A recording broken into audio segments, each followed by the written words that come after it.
ఈ పార్సెల్ వచ్చేసి నాకు ఆఫ్టర్‌నూనే వచ్చింది. బట్ పూజ ఉండడం వల్ల నేను నైట్ టైమ్ అనేది పార్సెల్ ఓపెన్ చేస్తున్నానన్నమాట. సో, ఆల్రెడీ మీకు పార్సెల్ చూసుంటేనే అర్థమైపోయి ఉండొచ్చు నాకు తెలిసి. డాట్ ఇన్‌కి నుంచి వచ్చిందన్నమాట. ఇదొచ్చేసి మాయిశ్చరైజర్ అండ్ సన్ స్క్రీన్. ఎప్పటినుంచో ట్రై చేద్దాం అనుకుంటున్నాను. బట్ కుదరట్లేదు.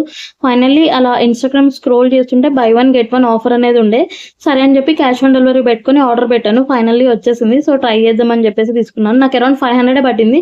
2 ప్రొడక్ట్స్ మనం నైకా పప్పులో చూస్తే అరౌండ్ 800, 900 అలా అవుతుంది. బట్ చాలా తక్కువ ప్రైస్ కదా! వాళ్ళదేదో బర్త్‌డే సేల్ అనుకుంటా సంథింగ్ ఏదో రన్ అవుతుంది అప్పుడు. సో, అప్పుడు పర్చేస్ చేశాను. అండ్ ఎప్పటినుంచో ట్రై చేద్దాం అనుకుంటున్నాను. ఇవి ఈసారి యూజ్ చేసి మీకు రివ్యూస్ కూడా కన్ఫర్మ్‌గా నా లాంగ్ వీడియోస్‌లో పోస్ట్ చేస్తాను. వీడియోస్ అన్నీ మిస్ అవ్వకుండా ఉండాలంటే ఛానెల్‌ని మీరు సబ్స్క్రైబ్ చేసుకోవాలి. నాకు ప్యాకేజింగ్ చాలా బాగా నచ్చింది. మాయిశ్చరైజర్ అయితే మంచి ఆరెంజ్ స్మెల్ వస్తుందన్నమాట. సన్ స్క్రీన్ కూడా స్మెల్ వస్తుందా లేదా అని చూసాను. బట్ సన్ స్క్రీన్ స్మెల్ రావట్లేదు. అండ్ క్యూట్ స్టిక్కర్స్ కూడా వచ్చాయి. ఇక్కడ మా హస్బెండ్ నాకు కామెంట్ చేస్తున్నారు పక్కన నుంచి. సో, అందుకే నేను అలా నవ్వుతూ ఉన్నాను.